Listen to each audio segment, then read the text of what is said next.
In the words of Trevor Phillips from GTA 5, this is utterly ridiculous, as Jaren Jackson Jr. has been placed in a category that any Grizzlies fan would dispute easily, and he's had quite the summer with inking a new deal along with getting injured now. One NBA writer trying to put him down in the dust, but it's going to take a lot more than to get this guy down. We'll get into all that in just a moment, but what's going on, everybody? Jared Alatorre here. Thank you so much for joining us for another episode of Grizzlies Digest, your home for Grizzlies news and updates. Just want to update you on our subscribers. 27% of you, thank you so much. You are fantastic. You rock. Your support does not go unnoticed, and we've got a lot more content for you, of course, before the regular season begins. It's all really a build-up from here. To 74% of you, look, I know that college football is right around the corner, NFL is right around the corner, high school football is even closer than the both of those, so I understand. Believe me, you think the news cycle is probably dead right now in terms of NBA basketball, but believe me, the news never stops. So that's why you got to click that subscribe button so you never miss another upload from us. And getting into the content now. Jaren Jackson Jr. Memphis Grizzlies, 3 of 5. Why am I showing you 3 of 5? Well, this is from Bleacher Report's Zach Buckley, rating the 5 most overrated players in the league. And he has Jaren Jackson Jr. as the 3rd most overrated player in the NBA. Now, of course, Ja Morant has had injury problems for, at least the last 3 or 4 years. Of course, there have been personal issues as well.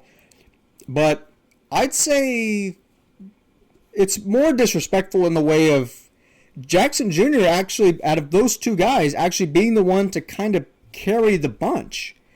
So this will be an interesting article, as I'm sure a lot of Grizzlies fans, they're going to be blowing a casket about this, thinking that their big man that just inked that big new deal this summer is the 3rd most overrated player in the league. They're not going to have that. But Zach Buckley says Jackson is, at least in theory, the ideal big for the modern NBA.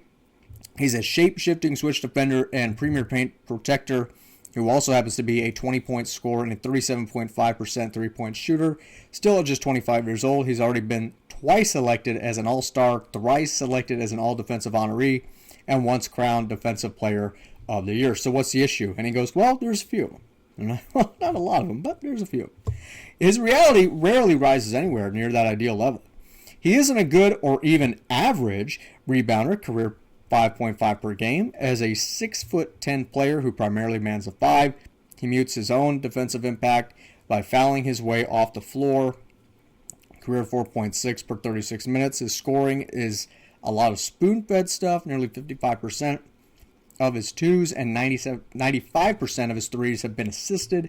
And his shooting efficiency comes and goes, 37.5% from 3 this past season, 32 the year prior. He's regarded as a star and paid like a superstar, but the stat sheet doesn't see it. So right now, I'm going to go over a couple of those things, but right now off the bat, it almost looks like, and again, I respect all of our beat writers and writers across the league that are phenomenal, but it almost looks like when your project is due at midnight and you have a couple hours to do it and you're just trying to get to the word count as best as possible. That's kind of what I see here in this part of the article here as we want to go back to it. So if you're talking about a star or a superstar of that matter, you got to look at accolades. And he names those accolades right there. 2-time All-Star, Defensive Player of the Year, 2-time All-Defensive First Team. So I don't think, and this is just from where guys on the roster, or where the roster stands right now, but he doesn't really primarily man the 5.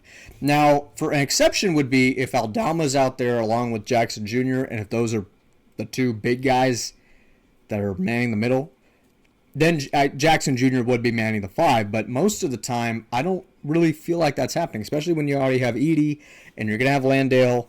Clark, that's kind of take your pick on who wants to play 5 with Jackson Jr. on the court, but it's like, if you're going to have Edey and Landale on the court, Jackson Jr. is probably going to play that 4th position. And I do think he does need to get better as a rebounder. Now, do I think he needs to get better at a couple of things? Yes. Do I think he's overrated? The third most overrated player in the league? No. So we'll get to his stats right now. And this is what he did this past season, the 24-25 season, where he scored 22.2 points a game, 5.6 rebounds. So there you go. There's to Buckley's point, 2 assists a game. But his offense has been getting better. We just talked about his go-to floaters and how his floater is among the most unstoppable one in the league. And it's good to have that muscle memory to your game. It's good to have one or two go-to moves that you can rely on just by memory. And that's exactly what Jackson Jr. is doing.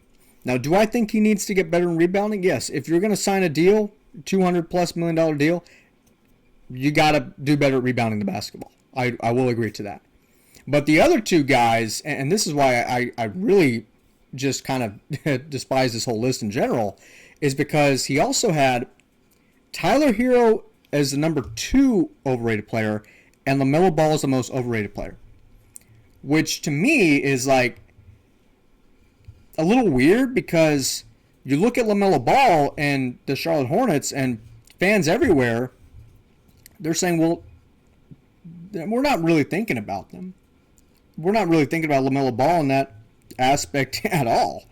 But he's calling Jaren Jackson Jr. the third most overrated player. And we just went over his stats again. Needs to rebound the basketball. I think his scoring has gotten better. And then we're going after him for spoon feeding, okay? He's scoring a lot of spoon-fed stuff. But, I mean, you're a big guy. You're gonna have to get spoon-fed the ball. I mean, that's just the way it is. Whether he's coming off a pick and roll, lobbing to the rim, I mean, he's going to have to get the ball. I mean, he's not going to be Steve Nash. He's not going to be Jason Kidd. But he's going to have to get fed the ball. I mean, that just goes to show how well the offense is doing if they're doing their job by getting him the ball. Getting him the ball in easy, high-percentage looks. That's not a bad thing at all. But Buckley has more. He is inconsistent in both availability, 70-plus games twice, 30-plus minutes once, and impact, negative net differential in 4 of 7 seasons. He isn't much of a ball handler or a playmaker, which I don't really think that's the end of the world. I think he's gotten better, though, as a ball handler by creating his own shot on the perimeter. Or he may just spot up on the perimeter and knock one down in a defender's face. I wouldn't describe him as a playmaker, but I'd say he's gotten better as a ball handler. So a lot of his value is tied to that defensive liability and floor spacing. Defensive ability and floor spacing. I don't know why my brain's turning off right now. He's almost like a jumbo-sized 3-and-D wing, which is helpful to have, but certainly not face of the franchise material. And by the way, I mean, I think that Jackson Jr. would be the first one to say, look, I am here with Ja.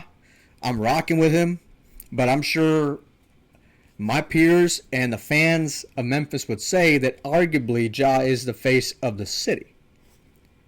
And so that right there, I don't know what to say. Face of the franchise material? I mean, if you want to put like 1A, 1B on one guy, I mean, that's fine, but I'm not really sure exactly what that means. And while he hasn't had a ton of playoff experience, 27 games, most of it has been a mess. His career postseason averages include 15.7 points, 6.5 rebounds, 4.1 fouls, and 1.9 blocks in 30.6 minutes. He converted just 39.6% of his field goals and 33.1% of his long-range looks in those contests. The idea of him is fascinating, but the truth is he's less reliable and impactful than most think. Well, I'd say if you are a Defensive Player of the Year at any point in your career, you are not less reliable. You are not less impactful. You are very reliable. You are very impactful. And it goes to show that he's got way more to come. He's got a lot more to come. But